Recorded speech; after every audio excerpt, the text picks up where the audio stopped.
시편 119편 49절에서 50절 같이 한 목소리를 읽겠습니다. 시작.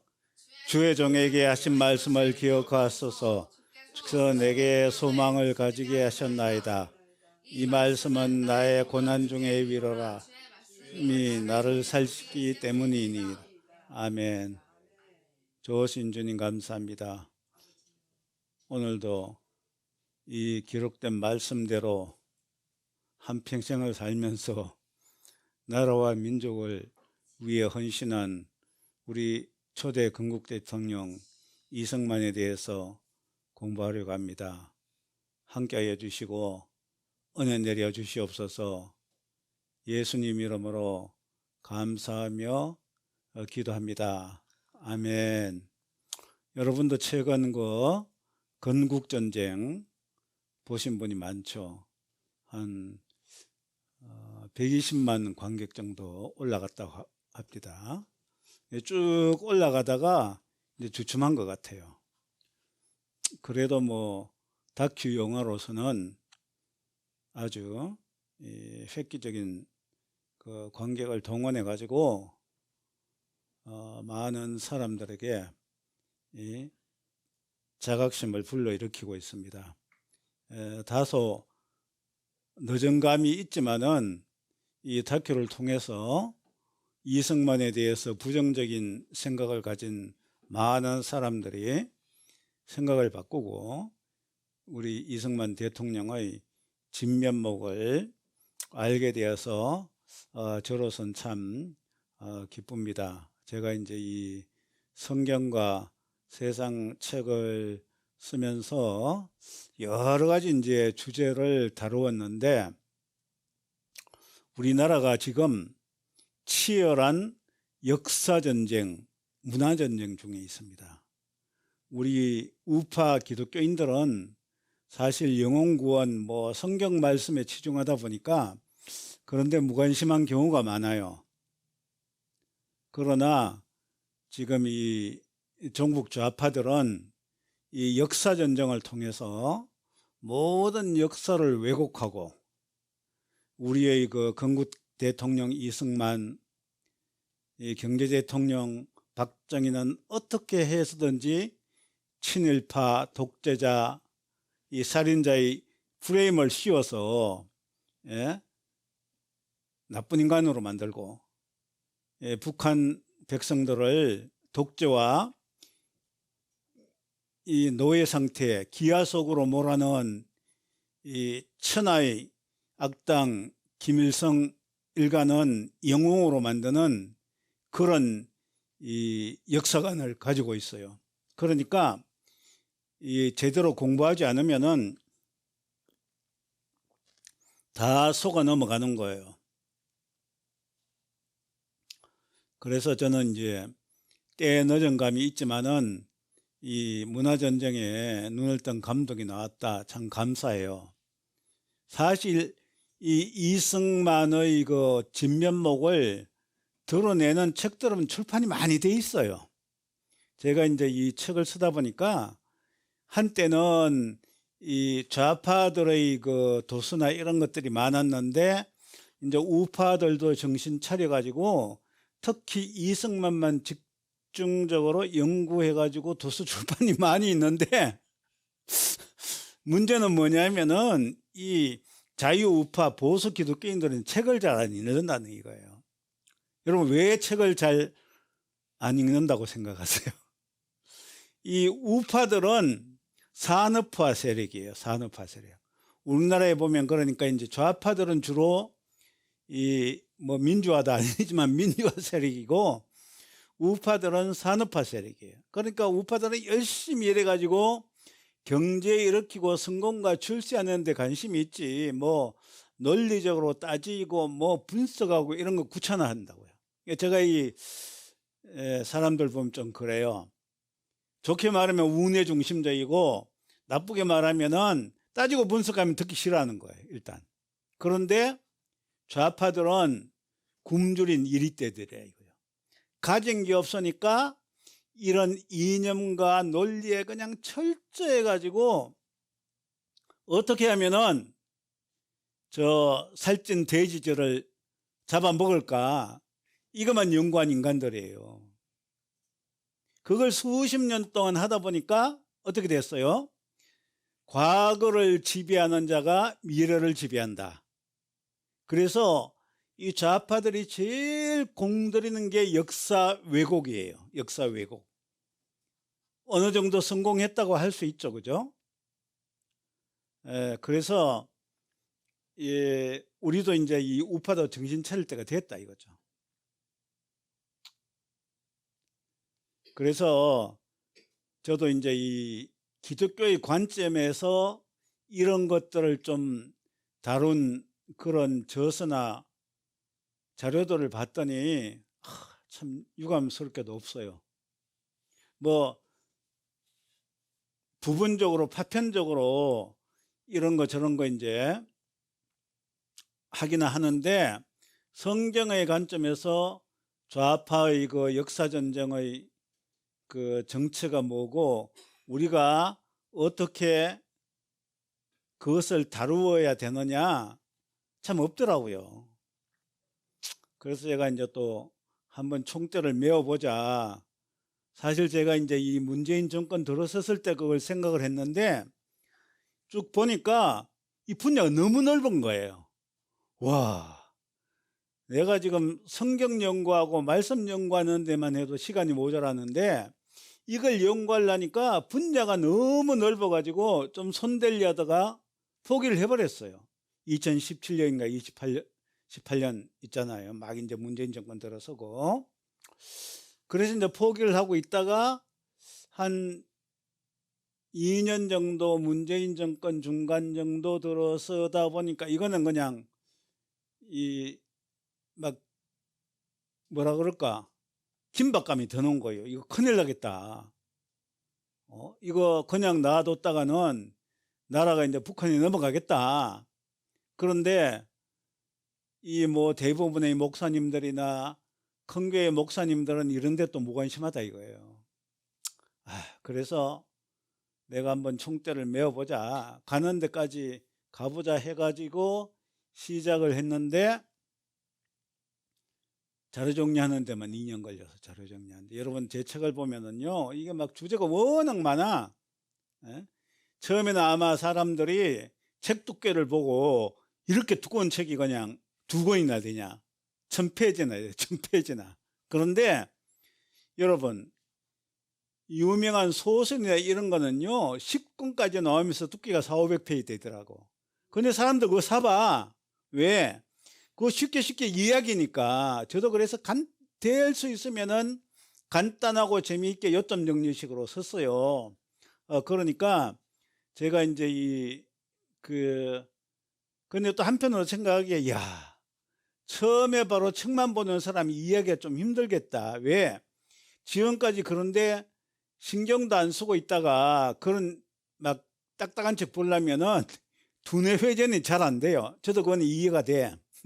그래서 이제 제가 몸은 불편하지만은 유튜브를 통해서 요점 정리를 좀 해드리자. 그러면 아마 읽으시는데 도움이 되겠다. 이제 그런 생각에서 제가 지금 망설이다가 이제 유튜브를 시작합니다. 그런데 하나님이 보시면은 이 어떤 역사의 그 터닝 포인트에서 고비고비마다 중요한 일을 하실 때는 한 사람을 들었었어요. 하나님의 법칙이에요. 하나님의 법칙. 우리 로마서 5장에도 보면 한 사람 아담으로 인해서 죄가 이 세상에 들어왔는데 한 사람 의인 예수를 통해서 이 세상 사람들을 구원하신다 그랬죠. 하나님은 한 사람을 중요하게 여기세요. 여러분 이스라엘 백성들을 출애굽시키실 때 하나님이 어떻게 하셨어요? 그 이스라엘 백성들 그냥 모아가지고 단체 훈련시키고 뭐 세미나하고 그랬어요? 아니죠. 한 사람 모세를 40년 동안 훈련시키신 거예요. 그래서 그 이스라엘 백성들 남자만 60만 명, 뭐 한 240에서 300만 명을 출애굽시켰다 이거. 그 다음에 바톤을 이어받은 사람이 누구예요? 여호수아죠. 이제 보세요. 믿음의 조상 아브라함, 한 명 예수님. 그래서 제가 보면은 하나님은 우리 이 대한민국을 일제에서 해방되고 나서 자유민주주의 국가로 세우시기 위해서 한 사람 이승만을 준비시키신 거예요. 아마 여기 이제 이 강의 듣는 많은 분들은 건국전쟁 이승만을 보셨을 거예요. 거기에서 보면 이승만 대통령이 제일 잘한 게 뭡니까? 자유민주주의 체제를 굳혔다는 거예요. 요즘 이제 건국전쟁 영화가 나오고 하니까 또 좌파리들이 뭐 또 이제 비판을 많이 해요. 뭐 이승만 나쁜 것도 많은데 왜 좋은 것만 써놨냐? 그러면 니들은 왜 여태까지 좋은 거 그렇게 많은데 나쁜 것만 했느냐? 그 김덕영 감독이 말했다시피 이 우리가 소위 말하는 운동장이 기울어진 정도가 아니고 뒤집어진 거예요. 뒤집어진 거. 뒤집어진 운동장을 바로잡기 위해서는 좋은 것만 하지 않을 수 없어요. 뭐 이제 그런 비판자들 그래요. 뭐 민주화 운동 자유민주주의 한 게 이승만밖에 없냐? 또 뭐 누구는 그러더라고요. 여자들한테 참정권을 처음 줬다는데 그거는 1919년 임시 정부 헌법에 기록돼 있는 거다. 뭐 토지개혁 그것도 그냥 미군정에서 처음에 아이디어 잡은 거다. 요딴 소리를 해요. 참 말만 많은 거죠. 그러면 여러분 사업자라는 사람한테 가서 야 너만 사업자래? 그건 사업자라는 사람은 수도 없이 옛날부터 많았어. 그런 소리 하는 거밖에 의미가 없는 거예요. 아이디어를 누가 가졌더라도 그것을 실천에 옮겨서 이루어내는 거는 그건 보통 사람이 하는 게 아니라는 거죠. 그래서 하나님은 건국 대통령 이승만을 보내주셨고 이승만이 또 자유민주주의 시장경제 이런 틀을 닦아놓은 레일 위에 박정희라는 또 경제대통령 한 명을 보내주셔가지고 이 나라를 부강하게 하셨다는 거죠. 예. 요즘 보면은 또 이제 얼마 있으면 이제 선거 다가오잖아요. 한 달 전만 해도 이 국민의힘당에 이게 가망성이 없었어. 여론조사를 하면 늘 민주당에 비해서 이 한 10% 뭐 한 이 정도 뒤졌다고요. 희망이 없어 보였어. 자, 그런데 이게 지금은 이제 역전돼 가고 있다고요. 오차범위 밖에서 국힘당이 앞서고 있는데 어떻게 해서? 하나님이 한 사람 한동훈 비대위원장을 준비시키셔가지고 역전을 시키신 거예요. 네? 그래서 이 한 사람이 중요하다 이거죠. 그래서 이 마귀는 한 사람이 중요하다는 걸 알기 때문에 모세가 태어났을 때 막 죽이려고 했죠. 예수님이 태어나셨을 때도 죽이려고 했고 이 또 윤석열 대통령 한 사람이 문재인 대통령 5년 동안 완전히 뒤집어 놓은 이 운동장 종북 주사파 중심에서 자유우파 중심으로 이렇게 뒤집어 놓기를 하게 하셨다 이거죠. 그런데 이제 윤 대통령 혼자만 하면 안 되잖아요. 그죠? 행정권만 가지면 안 되는 거야. 국가를 유지하려면은 행정, 입법, 사법 이게 다 이제 균형을 맞춰야 되는데 지금 뭐 행정부는 윤 대통령이 이제 장악하고 있지만은 국회는 지금 이 여당이 소수라 가지고 제대로 된 입법 하나 못 하고 있다고요. 이제 또 사법부는 조희대 대법원장에 나와가지고 겨우 이제 정상화 시키고 있어요. 자, 그러한 관점에서 우리는 이제 한 사람의 중요성을 다시 깨닫는 거예요. 그 남정욱 교수 등이 지은 이승만 깨기라는 그 책이 있어요. 제가 여기 이제 도표를 드려놨죠. 이승만 깨기, 이승만에 씌워진 7가지 누명이라는 이 책인데, 여기 뭐라 그랬어요? 건국을 해놓고도 아버지 소리를 못 들었다. 도표 보세요. 그림 보세요. 민주주의를 몸소 실천하고도 독재자 소리를 들었다. 침략군이 쳐들어와서 당연히 컨트롤 타워를 옮겼는데도 도망자 취급을 받았다. 북쪽에 이미 정부가 들어섰기에 우리도 정부를 세우자고 했다가 분단의 원흉이라는 타이틀을 얻었다. 미국을 압박에 어렵게 상호방위조약을 체결했는데 돌아온 건 미국의 앞잡이라는 손가락질이었다. 정작 친일 정권에 의해 세워진 건 북한이었는데 골고루 사람을 기용해 세운 남한 정부는 친일 정부 누명을 썼다. 폼만 나고 실익은 없는 무장 투쟁 대신 국제정세에 유익한 외교 전략을 활용한 해안은 몸살이는 겁쟁이란 비난으로 돌아왔다. 같이 한번 읽어볼까요? 시작. 이제 그런 어리석고 못난 일을 끝낼 때가 되었다. 이제 끝내야 돼요. 끝내야 돼. 이 바꿔놓고 말하면은 우리나라가 이 종북 좌파들이 뭐 옛날에 노무현 대통령도 그랬고 이재명 지금 당대표도 그랬잖아요. 뭐 태어나지 말았어야 할 나라다. 남한은 미군정과 친일파가 세운 태어나지 말았어야 할 나라다. 여러분 어떻게 생각하세요? 이 대한민국이 지금 태어나지 말았어야 될 나라예요? 아니면은 저 북한이 태어났어야 될 나라예요? 이거는 그냥 이제는 삼척 동자라도 대한민국은 미국이나 서부 유럽은 물론 후진국들이 삼하고 흠모하는 잘생긴 선진 대국이에요. 이북은 어떻게 저런 나라가 태어나가지고 세계 최빈국, 세계 최대 인격 탄압국이에요. 자, 그런데도 이 종북 좌파들은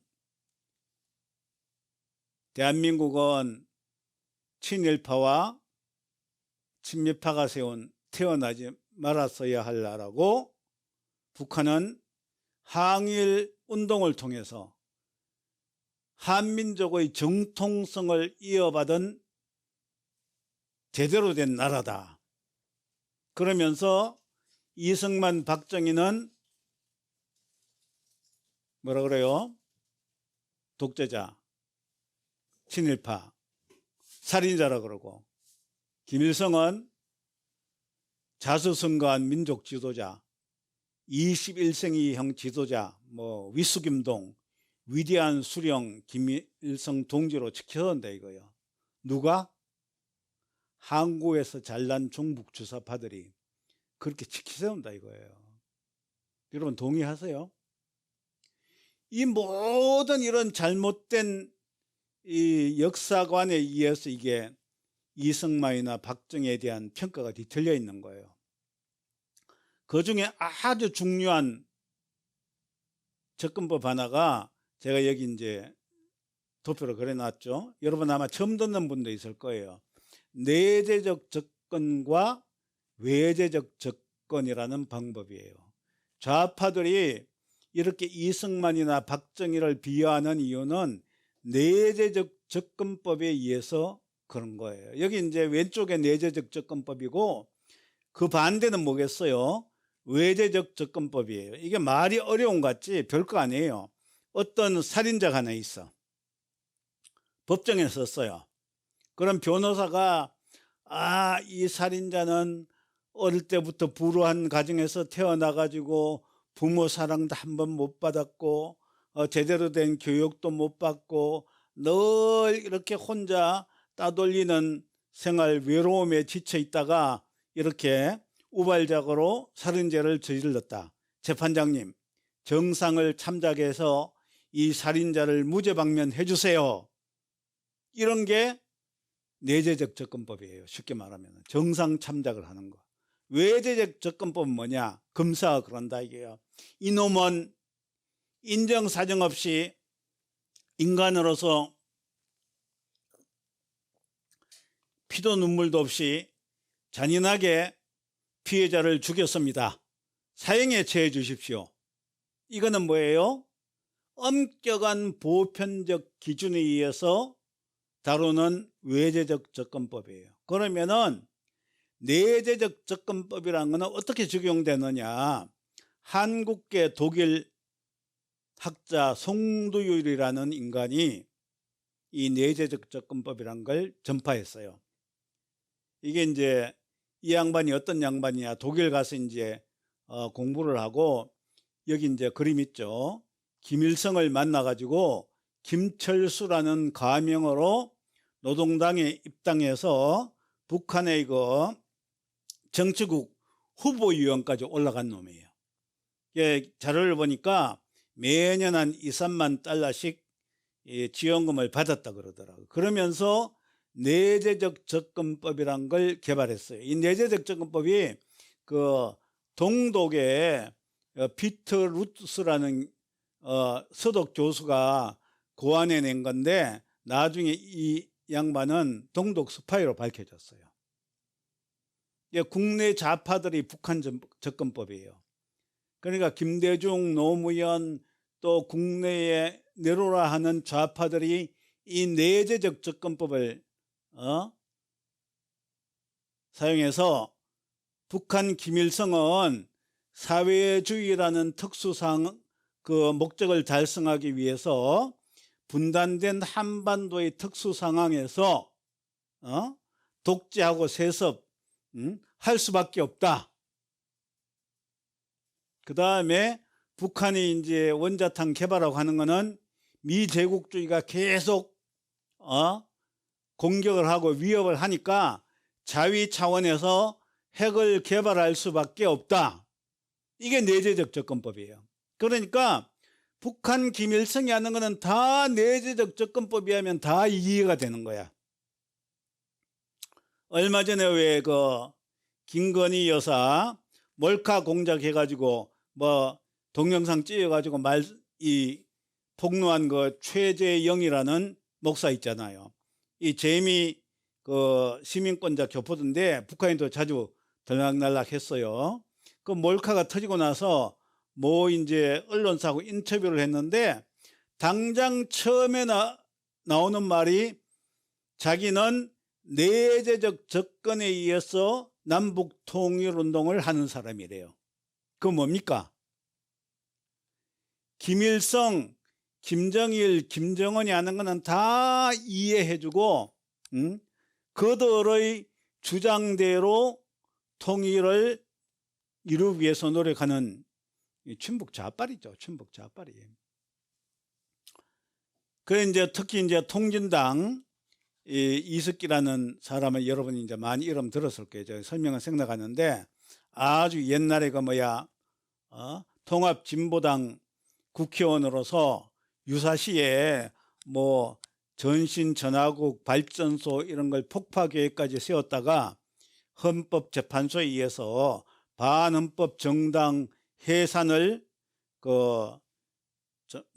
판결받고 국회의원 13명이 다 잘린 그런 이 통진당의 대표적인 인물인데 이 친구가 그러니까 북한 문제에 대해서는 송두율 교수의 내재적 접근법에 공감한다. 이런 식인 거예요. 사실상 북한을 핵 보유국으로 만든 것은 미국의 핵정책이다. 그러면은 왜 대만이나 필리핀은 핵 보유국이 아니에요?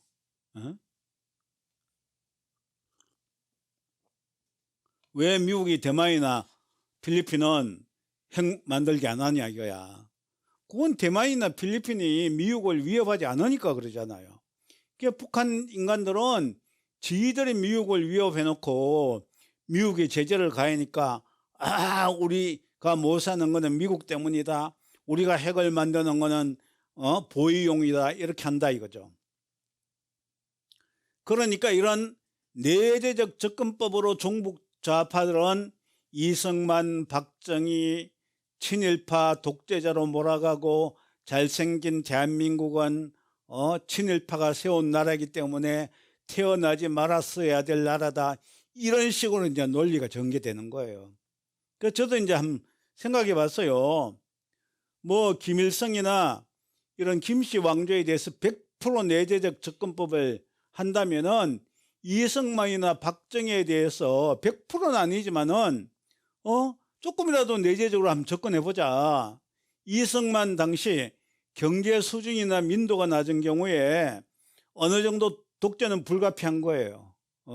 2차 대전 후에 이 강대국에 의해서 해방된 신생국이 한 140여 개가 되는데 그 중에서 우리나라처럼 민주화하고 산업화 이룬 나라가 있어요, 없어요? 전 세계 140여 개국 다 따져봐도 산업화 민주화 제대로 이룬 나라는 홍콩, 대만, 싱가포르밖에 없어요.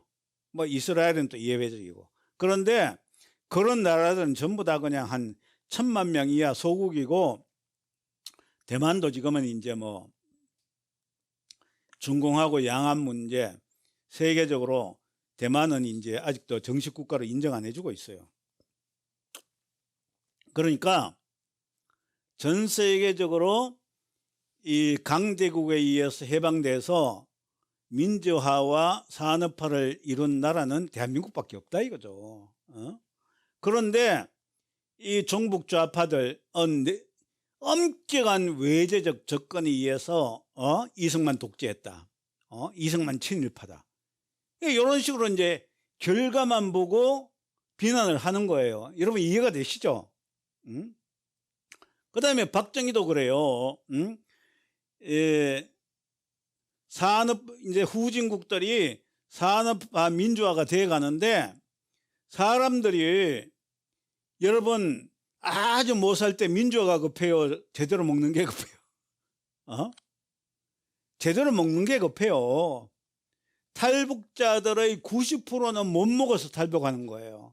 그중에 뭐 한 10%는 뭐 태영호 같이 상류층에 먹고 사는 문제가 아니고 이제 신변 위협 때문에 이제 탈북하는데 90% 이상의 절대 다수가 자유보다는 먹고 사는 이점이 안 되니까 이건 뭐 그냥 개처럼 먹지를 못하니까 먹기 위해서 탈북하는 거예요. 자유는 그 다음이야. 그러니까 박정희가 이 문제를 해결하기 위해서 어느 정도 독재를 했다. 그거는 내재적 접근법에 의하면은 하나도 그냥 어려운 문제가 아니라 이거죠. 왜?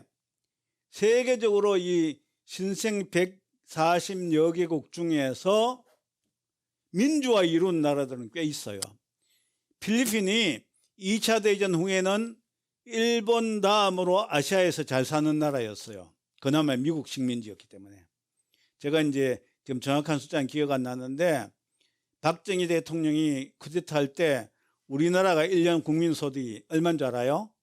80불이에요, 80불. 1년 소득이 10만 원 정도밖에 안 됐다 이거야.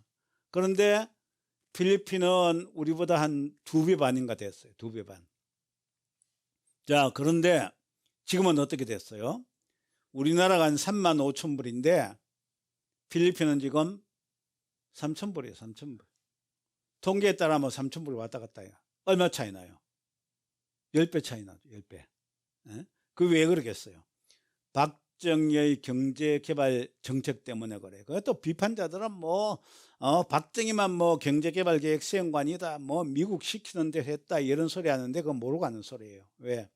미국 시키는 대로 후진국들이 경제개발해 가지고 성공한 나라 하나도 없어요. 이승만 때도 막 공장 지으려고 그러니까 미국이 그랬어요. 야, 먹고 살기도 힘든데 뭐 공장이냐, 먹는 문제는 해결해.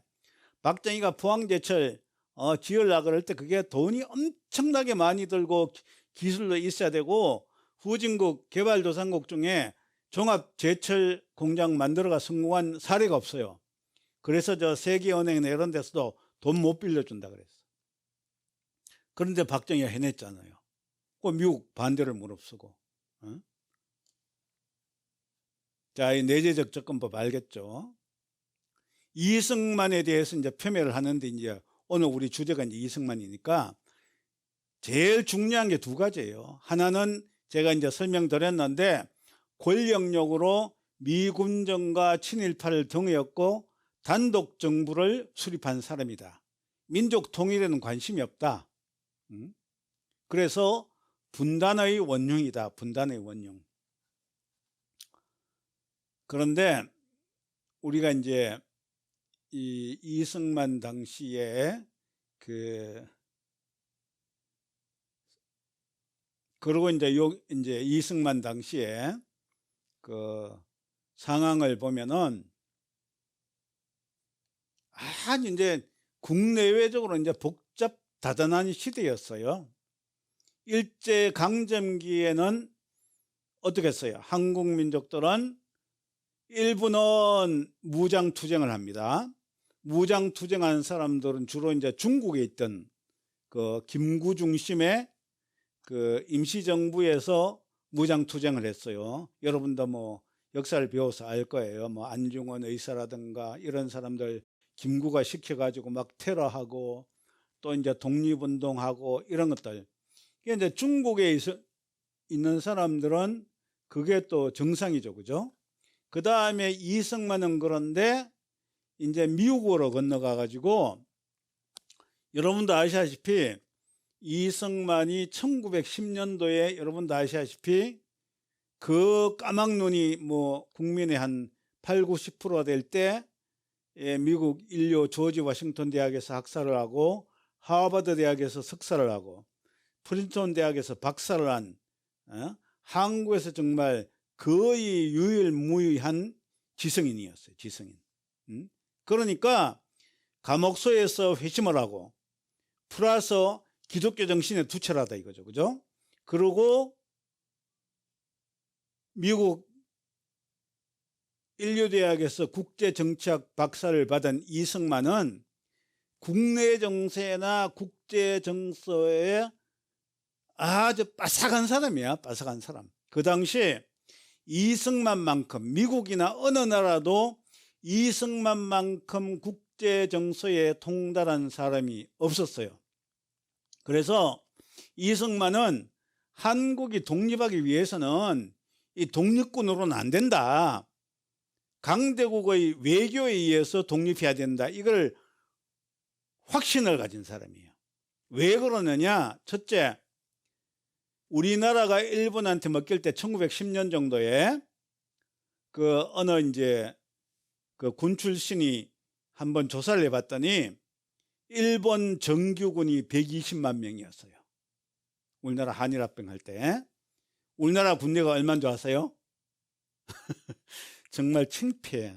8,900명 정도. 8,900명. 8,900명의 군대를 가진 대한민국 조선이 120만 명의 군대를 가진 일본한테 안 먹히는 게 다 이상한 거죠. 그런데 그 당시 우리나라를 먹으려고 청나라, 러시아, 일본 이 3강대국이 각축전을 벌였잖아요. 그런데 일본이 청나라 물리치고 러시아 다 물리쳤다 이거야. 그래서 이승만은 이제 감옥에 있을 때 일본이 이제 러일 전쟁에서 승리했다는 소식 듣고 아이쿠 큰일 났다. 이제 우리나라 일본한테 먹히겠다. 그래서 이제 감옥에 있을 때 고종의 특사를 받아가지고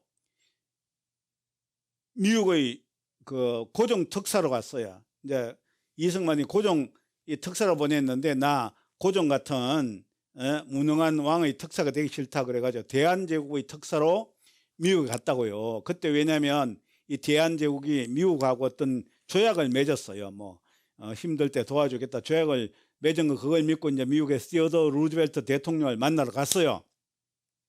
자, 만나러 갔는데 그때 이미 미국은 강대국 일본하고 소위 말하는 여러분도 들었을 거예요. 가스라 테프트라는 밀약을 맺어가지고 그게 뭐냐? 야, 일본 니들 한국 먹어. 그 대신 우리 필리핀 먹을게. 이렇게 미리 밀력을 해놓은 상태에 루즈벨트 만났어요. 그러니까 루즈벨트가 있는 능구리 같은 놈이 그런 거 부탁하려면은 정식 루트를 통해서 하라. 뭐 그랬더니 이제 뭐 미국에 있는 공사 거기는 또 이제 차일피일 미루고 이제 유야무가 됐어요. 이승만이 나중에 하는 거지.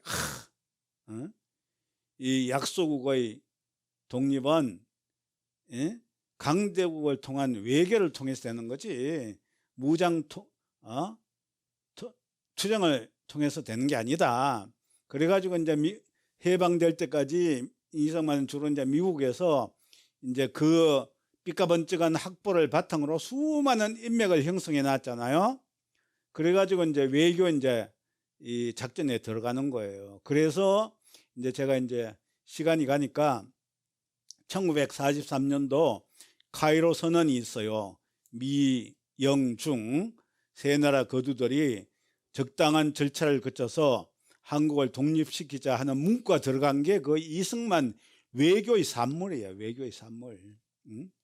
그만큼 이제 이 외교에 이제 등한데 이 또 좌파들은 이승만의 외교는 아주 무시하고 독립군 이것만 내세우는 거예요. 여러분 우리 독립군 얘기 들으면 멋있다 막 이렇게 하잖아요. 박수 치고 말 타고 가가지고 일본 죽이면 박수 치고 그냥 그런데 독립군이 일본군하고 이 만주나 이런 데서 싸워가지고 한번 승리를 했다? 그 여러분은 비하인드 스토리를 모르는 거예요. 그러면은 일본군들은 독립군들한테 거처나 식량 이런 거 제공한 그 지역의 교포들을 초토화시켰어요. 이런 건 역사에 안 나와요. 독립군의 이거 승전만 나오는 거야. 그래서 이승만은 이 효과도 없는 독립운동을 반대했어요. 우리가 이제 건국전쟁에 뭐 하와이 가가지고 이제 이승만이 이 교포분열의 원인이라 그랬잖아요. 그 원인도 그거예요. 이승만하고 감옥 동기인 박용만이라는 친구가 미국 가서 뭘 하느냐, 뭐 어떤 후원금을 받는지 해가지고 미국에서 군대를 기르고 있었어요. 군대를. 그런데 미국에서는 다른 나라 외국 군대가 거기서 이제 군사 활동하는 거 허용을 하겠어요? 그러다가 이제 사고가 터져가지고 이 박용만 계통의 어떤 한국인이 친일파 미국인을 이제 대낮에 죽여버렸어요. 그래서 미국이 이제 시끄럽고 난리가 난 거예요. 한국인들은 테러리스트다, 뭐 어쩌고 저쩌고 막 난리가 나가지고 이승만이 그거 봐, 내가 얘기했잖아. 미국 같은 데서 그런 거짓 하면은 여론만 나빠진다. 그래서 이승만이 손해를 봤대요. 자기가 그때 이제 석사 학위 이제 이 논문 발표하고 이제 이 학위를 받기 전인데 그 사건이 이제 신문에 대대적으로 나니까 기도 교수가 피하더래요. 겁이 나가지고 너도 나 죽이려고 그래? 그러면서 그런데 좌파들은 독립운동한 거는 치켜 세우고 말이죠. 독립운동 때문에 그냥 우리가 해방됐다 그러고 이승만이 외교한 거는 네가 뭐 실제로 그냥 열매 맺은 게 뭐 있어 이제 이런 식으로 하는데 그거는 이제 하나는 알고 하나는 모르는 거예요. 춘추전국 시대에 여러분 이제 중국 춘추전국 시대에 온갖 이제 이 백가쟁명이라 그러잖아요. 백가쟁명 똑똑한 사람들 얼마나 많은데 세체의 혀가 백만 대군보다 낫다 이런 얘기 들어왔어요. 그 이제 그런 얘기 들어보면 막 전쟁을 하려고 왔어. 양쪽 군대가 대치하고 있는데 아주 외교에 능한 이 소진 장이 이런 사람이 나와가지고 그냥 한 5분 내지 10분 말빨로 그냥 상대방 군대 물러가게 만든다 이거야. 이승만은 그런 타입이에요. 그런 타입. 그리고 이제 또 대외적으로는 공산주의가 막 발흥할 때예요. 공산주의가 1917년에 러시아에서 레닌이 소련 공산화 성공하고 제일 먼저 마술을 뻗은 게 보니까 저기 블라디보스토크에 있는 한인들한테 마술을 뻗었어요. 그래서 한인들이 벌써 1920년대에 공산주의 세력화가 많이 됐어요. 그때부터 지금까지 공산주의가 설치는 거예요. 그래서 100년 전쟁이라 그래요. 100년 전쟁. 그런데 그 당시에는 누구도 공산주의의 정체를 제대로 몰랐어요. 미국의 그 루즈벨트 대통령은 2차 대전이 끝난 후에도 미국이 소련하고 연합군이 돼서 나치 독일을 물리쳤잖아요. 그리고 그 당시 유럽의 수많은 지식인들도 벌써 자본주의의 불평등에 대해서 불만이 많아가지고 만인평등을 주장하는 소련에 뿅가 있는 유럽의 지식인들이 엄청 많았어요. 그래서 막 자기가 자발적으로 내 조국은 소련이다 해서 자발적으로 간첩된 사람들이 엄청 많아요. 그 루즈벨트도 소련에 대해서 아주 이미지가 좋은 거야. 그리고 해방된 후에도 국제 경영은 소련하고 한다. 그러면서 미국이 일본하고 이제 태평양에서 싸웠잖아요. 그때 일본은 이미 세계 최대 군사 강대국이에요. 여러분 그걸 아셔야 돼요. 제가 보니까 저 전쟁에 좀 관심이 있어가지고 이제 태평양 전쟁을 봤는데 일본이 그때 정규군이 800만 명이에요. 800만 명. 미국도 진주만 공습으로 인해서 전쟁에 참여는 하지 않을 수 없었는데 일본을 겁냈다고요. 왜냐하면은 미국은 그때까지 이제 고립주의로 있어가지고 이 전력 강화에 별로 신경을 안 썼는데 일본은 뭡니까? 그때 세계 최대 항공모함 또 세계 최대 군함이 있었어요. 야마모토 군함이라고 이 거대한 군함으로 청나라나 러시아를 그냥 일개가 격파시킨 거야. 그러니까 미국이 이제 일본하고 전면전 하면서 벌벌벌 떨 정도였어요. 떨 정도. 예?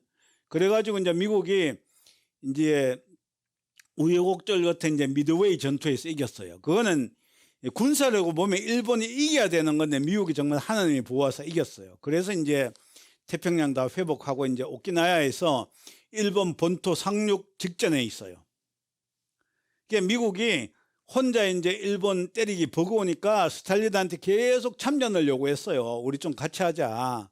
그런데 요 스탈린 넝구렁이 같은 놈이 일본이 워낙 강대국이고 그때 이제 일소 불가침 조약을 맺고 있었기 때문에 이 루즈벨트의 요청을 안 받아들이고 있었어요. 아이고, 우리 저 독일하고 싸우느라고 그냥 피 터졌는데 괜히 또 일본 강대국하고 전쟁하다가 나라 망할라.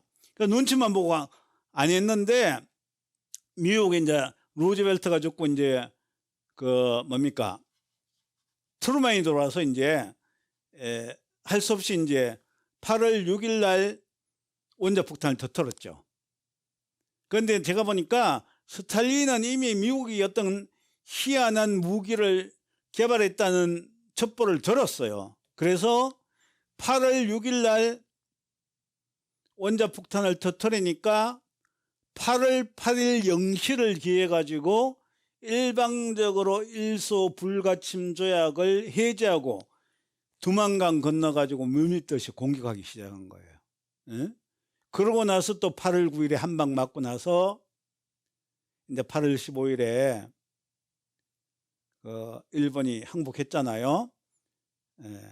그건 이제 나중에 조금 더 자세히 하는데, 근데 이때만 해도 자유진영에서 공산당의 정체를 아는 사람은 아무도 없었는데 이승만만 한 거야.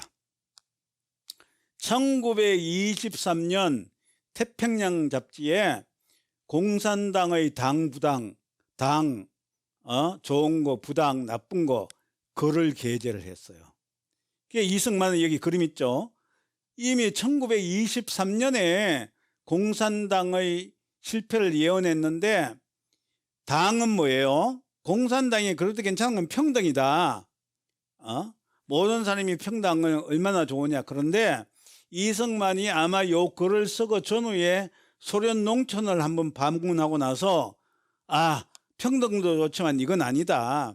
소련 공산당 농촌이 너무 못 사는 걸 보고 그 당시만 해도 잘 사는 미국이 오래 살 때 이승만을 보기 이거 아니지. 그리고 부당한 뭐냐?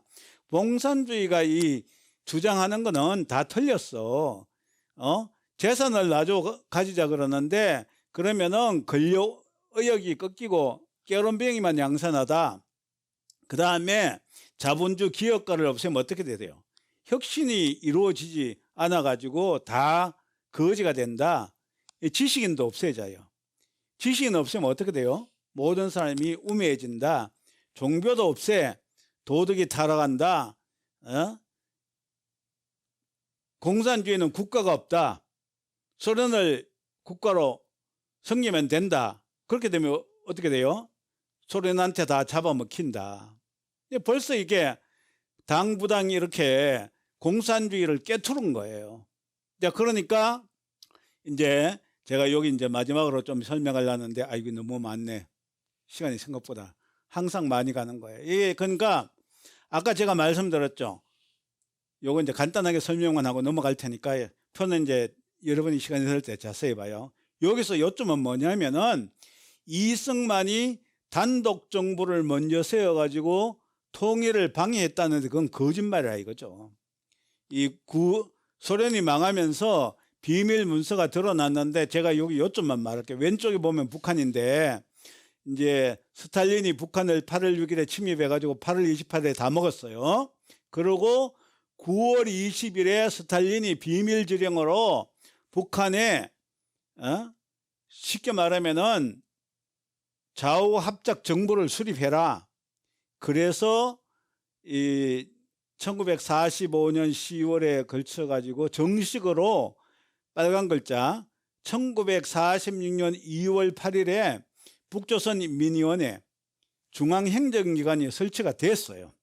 그래서 그 중앙행정기관을 설치하고 나서 제일 먼저 한 게 그 밑에 보면 46년 3월 5일에 토지개혁을 했다 이거죠. 이건 중앙정부가 아니면 못하는 거잖아요. 지주들한테 전부 다 그냥 공짜로 땅을 빼앗아 가지고 이 인민들한테 이제 무상분배, 처음에는 무상분배했는데 소유권을 이정하는 게 아니고 이제 경작권을 줬다가 그것도 시간 지나면 다 몰수하고 소위 말하는 집단 농장에서 일하게 한 거예요. 이게 쉽게 말하면은 북한은 이미 1946년 2월 8일에 중앙정부를 세웠다 이거죠. 그리고 이제 남한이 1948년 8월 15일에 대한민국 건국 및 정부 수립을 공포하니까 지들은 남한이 했으니까 우리도 하는 거야 하면서 1948년 9월 9일에 김일성이 수상으로 취임해요. 그래서 요즘도 북한은 9월 9일을 건국일을 한다고요. 이게 꼼수라 이거야. 남한은 어떻게 됐어요? 이승만은 벌써 이게 중요한 게 1946년 이 6월 3일 이승만 정업 발언이라는 게 있어요. 이거 가지고 이제 이승만이 남한 단독 정부를 세웠다는데 요 1946년 6월 3일의 정업 발언은 북한이 이미 중앙정부를 세우고 토지 계획을 하고 난 한 3개월 후라 이거예요. 벌써 이제 남한에는 그 소문이 퍼진 거예요. 그래서 막 이제 농민들한테 술렁술렁거린 거예요. 농민들이 북한에서는 지주들 땅 빼앗아 가지고 농민들한테 공짜로 줬다더라. 우리는 안 하냐 이런 소문이 퍼졌다 이거죠. 그러니까 이승만이 이게 이제 가만히 놔뒀다가는 큰일 나겠어. 이러다가 남한만 조차 먹히겠다. 그래서 이제 정업 발언을 한 거예요. 우리나라도 빨리 단독 정부 만들자. 그런데 뭡니까? 요 소련 놈들이 이 블러핑을 한 거예요. 속임수 전략을 한 거야. 이미 북한에는 1946년 2월 8일에 이 중앙정부를 세워놓고 미군정하고 통해서 막 이제 좌우 합작 정부 만드는 그런 이 속임수를 계속 써놓은 거예요. 여기 보면 뭐 미소공동위원회, 신탁통지 이런 건 전부 다 뭐예요? 남한을 먹기 위한 작전이지 우리가 기대한 통일 정부 세우기 위한 작전이 아니라고요. 여러분 아셨죠? 이 정체를 간파한 게 이승만이라 이거죠. 그런데 김구는 열정만 있지 잘 몰라가지고 여기에 말려던 거죠. 이제 제가 시간이 많이 갔으니까 해방 후 4대 인물도 요거만 간단하게 이제 설명할게요. 요거만 여러분이 이제 딱 요 4명만 머리에 탁 박으면은 해방 후 한국 내가 얼마나 국내 정세가 혼란인가를 알 거예요. 왼쪽으로 갈수록 박헌영이 빨간 거 골수 공산주의자예요. 박헌영이는 해방이 되자마자 남한 공산하기 위해서 나중에 이제 남노당을 만들고 처음에는 이승만을 대표로 추대하려고 했어요. 이승만이 워낙 유명하니까. 근데 이제 이승만이 나 빨갱이하고 안 해. 이렇게 이제 계속 거절하니까 그다음부터 어떻게 됐어요? 이 박헌영이라는 놈이 이승만은 친일파, 분단의 원흉, 이놈이 그렇게 만들기 시작했어요. 그런데 이 비난이 지금도 계속 이어져 오고 있죠. 그 중간에 뭐가 있냐면은 요 놈은 그렇게 철저하게 공산주의자인데 이 6.25 끝나고 나서 책임 때문에 김일성한테 숙청당했어요. 제가 어떻게 죽었나 봤더니 감옥소 혼자 있는데 싸놓은 개 2마리 넣어가지고 쥐어 뜯어먹게 하고 누구 시켜가지고 권총으로 죽여버렸어요. 공산주의 운동 그렇게 열심히 한 놈이 결국은 공산주의 김일성한테 그냥 암살당한 놈이야. 요 놈의 아들이 있어요. 박병삼이라고. 옛날에 이제 공비들은 다 이제 지리산 들어가고 뭡니까? 중이 많이 됐어요. 지가 중이 되거나 자식들 중이 되는데 요 아들 박병삼인데 원경성녀라고 했어요. 요 놈이 옛날에 박원순 서울시장하고 짝꿍을 이루어가지고 무슨 역사연구소 만들어가지고 또 이런 내재적 접근법, 이승만, 박정희, 친일파, 독재자 이런 막 연구들을 엄청나게 뿌려가지고 지금 남한을 좌파로 만들어버렸어요. 그 다음에 여운령이라는 온건 공산주의자가 있어요. 온건 공산주의자. 뭐 그 정도만 알아요. 해방되자마자 그 일본 총독부가 일본으로 이제 그 철수하기 전에 여운령이한테 맡겨가지고 우리 일본에 무사히 좀 철수할 수 있게 치안도 유지해 주고 이렇게 해달라 그래가지고 여운령이한테 맡겼어요. 그래서 이게 여운령이 맡긴 게 건국준비위원회예요. 건준이라 그래. 건준. 좌우합작운동 했는데 나중에 또 암살되고 그 다음에 우리가 잘 아는 김구죠. 통일주의자, 민족주의자예요. 이 김구도 처음에는 이제 아까 제가 말씀드린 뭐 신탁통치 찬성 반대 운동도 하고 공산주의도 배척하고 했는데 요 막판에 삐끄덕 해가지고 그 반대당의 장독수라는 정치 지도자를 암살했다는 혐의에 연루돼 가지고 미군정의 조사를 받아요. 1947년 말 정도에. 그래서 이제 김구가 이승만한테 도와달라 그랬더니 이승만이 노했어요. 이제 그때부터 삐졌어. 자기 이제 정치적 입지도 좁아지고 막 하니까 요때 이제 또 북한이 아주 유명한 성시백이라는 간첩의 꼬드김을 받아가지고 여러분도 아시는 1948년 4월에 남북 연석에 북한에 이제 참석해가지고 완전히 이제 뭐 김일성이 덜러리 선 거지. 거기서 이제 우리 건국전쟁에도 나오나 가가지고 이제 김일성하고 이제 뭐 사인하고 그런 거 있죠. 공산주의라도 좋으니 통일정부 수립한데 난 찬성한다 그러고 말이지. 그러다가 결국은 이제 그 자기 경호원 안두희한테 이제 암살당했어요. 그 다음에 이제 이승만은 철저한 자유민주주의자. 이승만은 이 모든 소용돌이 박헌영, 여운령, 김구 같은 당당한 이런 이 계파 리더들의 반대 무식한 미국, 이제 미국에 이제 하나 말씀드리자면, 그때 이제 소련하고 세계 경쟁하려고 그랬는데, 여기 이제 보면은 이 정판사 사건이라는 게 있어요. 정판사 사건이 있냐. 예. 그 1945년 10월 20일에 이게 뭐냐면은 박헌영이가 위조 지폐를 찍다가 미군요한테 들통이 나가지고, 그때부터 이제 이 박헌영이가 미군정의 눈에 벗어났어요. 그때부터 이제 박헌영은 남한에서 테러하고 파괴적인 노동운동하고 4.3 제주 4.3 운동 지휘하고, 그때부터 이제 파괴적인 테러리스트로 가고, 그 다음에 또 이제 이 미국이 소련의 정체를 파악한 게 1947년 3월 좀 2월에 소련이 이제 그 유럽 쪽에 그리스하고 튀르키예를 침공했어요. 그래서 이 트루만이 공산주의 놈들 못 믿겠구나.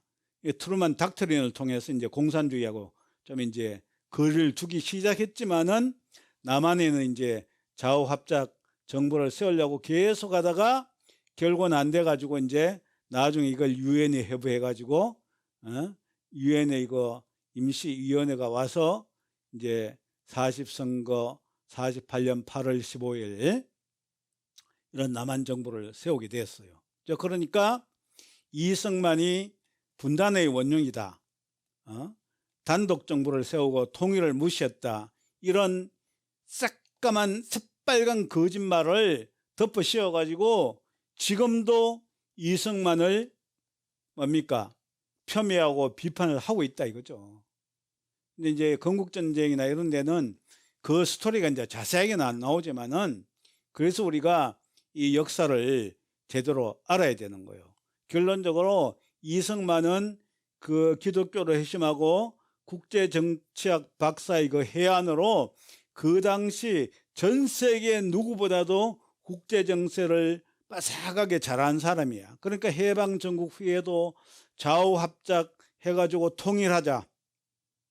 그런데 이승만은 이 폴란드, 체코, 헝가리가 처음에는 좌우합작 정부를 세웠다가 요 좌파들이 우파를 설득하고 또 이제 뭐 협박하고, 그 안 되면은 그냥 사고사이가 죽이고 다 제거하고 이제 공산 국가를 세운 걸 너무나 잘하는 거예요. 그러니까 죽어도 좌우합작은 안 된다 이거예요. 그걸 가지고, 그러니까 이 내재적 접근법에 젖어 있는 좌빨에는 아직도 이승만이 분단의 원흉이다, 단독 정부 세워가지고 통일을 방해했다, 그러면서 공산주의라도 좋다, 통일하는데 찬성한다 사인해준 김구는 그냥 통일주의자다, 민족주의자다 해가지고 이렇게 이제 높이는 거예요. 자, 여러분 아셨죠? 자, 이번 시간에는 이 정도까지만 하겠습니다. 좋으신 주님 감사합니다. 저희들에게 이승만이라는 탁월한 인물을 저희들에게 주셔서 해방 후 그 혼란한 와중 속에서도 자유민주주의와 자본주의 시장경제를 지킬 수 있게 하여 주심을 감사합니다. 아직도 이 종북 주사파들은 이승만이 자유민주주의 국가를 세우고 자본주의 시장경제 세운 것을 눈의 가시처럼 여기면서 비난하고 폄하하고 헐뜯고 있습니다. 아버지 하나님, 저들의 눈을 열어주셔서, 귀를 열어주셔서 이제 이승만이 얼마나 위대한 인물인가를 깨닫게 하여 주시옵소서. 그렇게 자유자재로 이승만을 헐뜯는 저들도 이승만이 아니었다면 지금은 김정은 독재하에서 세계 최빈국, 세계 최악의 인권국가에서 헐벗고 굶주리고 노예 상태에 있을 것입니다. 아버지 하나님, 저들의 눈을 열어 주시옵소서. 감사하며 예수님 이름으로 기도합니다. 아멘. 주기도문으로 끝내겠습니다. 하늘에 계신 우리 아버지여, 이름이 거룩히 여김을 받으시오며 나라가 임하시오며 뜻이 하늘에서 이루어진 같이 땅에서 이루어지이다. 오늘 우리에게 일용할 양식을 주시옵고 우리가 우리에게 죄진 자를 사해 준 것 같이 우리 죄를 사하여 주시옵고 우리를 시험에 들지 말게 하시옵고 다만 악에서 구하시옵소서. 대개 나라와 권세 영광이 아버지께 영원히 있사옵나이다. 아멘. 새마음 기도 풀버전 리뉴잉 하트 프레이어 풀버전. 모든 지킬 만한 것 중에 더욱 내 마음을 지키라. 생명의 근원이 이에서 남이니라. 잠언 4장 23절. 너희는 이 세대를 본받지 말고 오직 마음을 새롭게 함으로 변화를 받아. 로마서 12장 2절. 매일 한 번 이상 소리내어 기도하면 마음이 새로워지고 영혼이 강건해집니다. 하나님 아버지, 이 죄인을 불쌍히 여겨주시옵소서. 저의 마음을 새롭게 해주시고 예수님의 모습을 담게 해주시옵소서. 저의 원수를 용서하고 축복합니다. 그의 영혼이 잘됨 같이 범사에 잘되고 강건하게 해주시옵소서. 저의 죄를 회개합니다. 저의 마음에서 쉴 새 없이 흘러나오는 악한 생각, 살인, 간음, 음란, 도적질, 거짓 증언과 비방의 죄를 회개합니다. 십자가에 못 박습니다. 주님의 보혈로 씻어주시고 성령으로 거룩하게 해주시옵소서. 주님의 성령으로 채워주시옵소서. 사랑, 희락, 화평, 인내, 자비, 양선, 충성, 온유, 절제, 담대, 겸손, 감사, 정직, 배려, 신중, 지혜, 소망, 열정으로 채워주시옵소서. 저를 축복해 주시옵소서. 저의 영혼이 잘됨 같이 범사에 잘되고 강건하게 해주시옵소서. 의심, 불신, 염려, 불안, 원망, 좌절, 무관심, 혼미, 허무, 공허, 무기력, 절망, 낙심의 죄를 회개합니다. 교만, 탐욕, 갑질, 판단정죄, 혈기, 고집, 짜증의 죄를 회개합니다. 십자가에 못 박습니다. 주님의 보혈로 씻어주시고 성령으로 거룩하게 해주시옵소서. 기쁨, 소망, 믿음, 담대, 사랑, 겸손, 열정, 감사로 채워주시옵소서. 저와 저의 조상들의 우상 숭배죄를 회개합니다. 저와 저의 조상들이 우상에게 절하고 부처에게 절하고 마귀에게 절하고 우상에게 복을 빌고 부처에게 복을 빌고 마귀에게 복을 빌고 우상에게 운명을 맡기고 부처에게 운명을 맡기고 마귀에게 운명을 맡긴 죄를 회개합니다. 십자가에 못 박습니다. 우상에게 돈을 바치고 부처에게 돈을 바치고 마귀에게 돈을 바치고 우상에게 이름을 올리고 부처에게 이름을 올리고 마귀에게 이름을 올리고 우상에게 제사 지내고 부처에게 제사 지내고 마귀에게 제사 지낸 죄를 회개합니다. 십자가에 못 박습니다. 주님의 보혈로 씻어주시고 성령으로 거룩하게 해주시옵소서. 그로 인한 가난, 질병, 채무, 실패, 불화 모두 제거하여 주시고 건강, 부요, 형통, 화목으로 채워주시옵소서. 말세의 사람들이 저지르는 죄를 회개합니다. 말세의 사람들이 자기를 사랑하며 돈을 사랑하며 자랑하며 교만하며 비방하며 부모를 거역하며 감사하지 아니하며 거룩하지 아니하며 무정하며 원통함을 풀지 아니하며 모함하며 절제하지 못하며 사나운 죄를 회개합니다. 십자가에 못 박습니다. 말세에 사람들이 선한 것을 좋아하지 아니하며 배신하며 조급하며 자만하며 쾌락을 사랑하기를 하나님 사랑하는 것보다 더하며 견건의 모양은 있으나 견건의 능력은 부인합니다. 이 모든 죄를 회개합니다. 십자가에 못 박습니다. 주님의 보혈로 씻어주시고 성령으로 거룩하게 해주시옵소서. 종북 주사파의 죄를 회개합니다. 그들의 거중, 종북, 반미, 혐일의 죄를 회개합니다. 주한미군 철수, 한미협정 파기, 고려연방제 통일을 추구하는 죄를 회개합니다. 신좌파의 죄를 회개합니다. 각종 음란과 방탕과 젠더리즘, 성전환의 죄를 회개합니다. 시진핑, 김정은, 푸틴 뒤에서 역사하는 독재와 잔인의 죄를 회개합니다. 그들이 하루빨리 실각하고 그 나라에 자유민주주의와 자본주의 시장경제가 도입되게 해주시옵소서. 그 나라 백성들이 압제와 노예 상태에서 해방되게 해주시옵소서. 그로 인해 한국이 북한을 흡수통일하고 잃어버린 간도와 만주도 회복하게 해주시옵소서. 통일 한국이 거룩한 백성과 제사장 나라가 되어 네오 막시즘으로 타락한 유럽과 북미 주미국과 캐나다 교회를 살리고 세계 선교를 주도하게 해주시옵소서. 이 소명을 감당하기 위해 한국이 G2 국가를 넘어 지원 국가가 되게 해주시옵소서. 주님, 이 모든 죄를 회개했으니 이 죄를 타고 역사하는 마귀의 세력들 결박하여 주시옵고 그들이 훔쳐간 영권, 인권, 물권 모두 회복하여 주시옵소서. 주님 감사합니다. 이 모든 일을 통하여 주님 영광 받으시옵소서. 성경과 세상.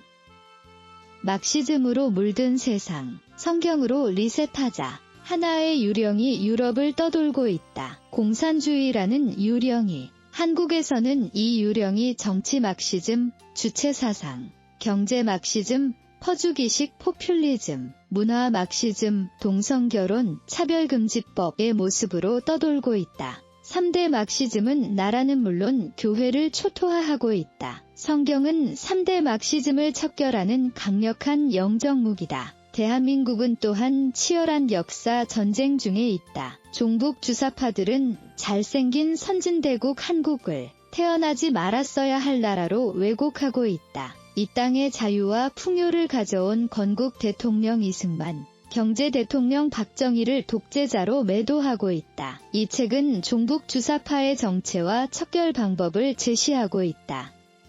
추천사 김광수 교수, 침신대 신학과 신약학 전공 정년 퇴임, 카이로스 부흥사역 대표, 구유한 목사님의 저술인 성경과 세상을 읽고 현재 우리나라가 사상적이고 이념적이며 영적인 면에서 직면하고 있는 파괴된 현실과 위기 상황에 관하여 많이 배우고 경고를 받았다. 이 책은 막시즘으로 물든 세상 성경으로 리셋하자라는 부제가 말해주듯 현재 우리가 살아가고 있는 아름답고 위대한 나라 자유민주주의 대한민국이 정치, 경제, 문화, 종교 등 사회 전반에 걸쳐 하나님을 대적하고 주 예수의 복음을 배척하며 교회와 가정과 나라를 파괴하려는 파괴적 사상들과 이념들로 무장한 집단들에 의해 얼마나 심각하게 파괴되어 왔는가를 알려주는 것은 물론 어떻게 성경의 진리로 그런 위기 상황에 대처하며 해결해 나가야 할 것인가에 대안을 제시하고 있다. 그래서 한국교회 목사님들과 성도님들이 꼭 한번 읽고 우리 시대를 분별하기 위한 교훈과 경고를 받으면 좋겠다는 마음에서 기쁨으로 이 책을 추천한다. 고형석 목사, 예장통합함의노회 동성애 및 젠더대책위원장, PhD. 지금 세계교회는 국가와 자본주의 체제가 교회를 도와주던 제2 기독교 시대를 지나 늦은 비성령의 시대에 들어와 있다. 기독교 제3시대의 삼위일체 하나님께서는 한국교회가 민족을 복음으로 통일하고 아시아 선교와 세계교회 개혁을 주도하도록 새로운 패러다임을 계시하고 계신다. 구요한 목사님이 이러한 삼위일체 하나님의 시대적 경륜을 깨닫고 성경과 정치, 성경과 경제에 대해서 알기 쉽게 책을 쓰신 것을 축하드리며 한국의 목회자들과 평신도들 모두에게 일독을 권한다. 김영훈 박사, 전 숭실대학교 대학원장. 대한민국은 지금 이념과 체제 전쟁 중이다. 한편은 자유민주주의와 자본주의 시장경제를 수호하는 자유우파이고 다른 한편은 김일성 주체사상과 고려연방제 통일 및 퍼주기식 복지, 포퓰리즘을 지향하는 종북 주사파이다. 그런데 자유우파는 이념과 체제에 무관심한 경우가 많다. 구유한 목사님이 보수 기독교의 관점에서 이 두 체제의 실체를 파악하여 요점적으로 정리한 이 책은 자유우파를 지향하는 모든 분들이 읽어야 할 필독서라고 할 수 있다. 김동수 교수, 평택대 신학과 한국신약학학회 회장 역임. 좋은 설교자가 되려면 한 손엔 성경을, 다른 한 손엔 신문을 들라는 말이 있다. 신문에 나오는 세상의 일을 성경으로 해석하고 성경 본문을 오늘의 세상에 적용하는 것이 설교자의 핵심 과업이다. 그런데 실제 설교자는 이 두 과업 각각을 실행하는 것이 버겁다. 성경을 제대로 주석해내는 것도 힘든 일이고 세상의 사상을 이해하여 그것을 성경적으로 해석해내는 것도 쉽지 않다. 그래서 설교자는 각 분야 전문가의 도움을 받아야 한다. 경제학을 전공하고 대기업에서 근무한 경력에 미국 로스쿨에서 법학을, 신학대학원에서 신학을 공부한 구요한 목사라면 이 과업을 할 자격이 충분하다.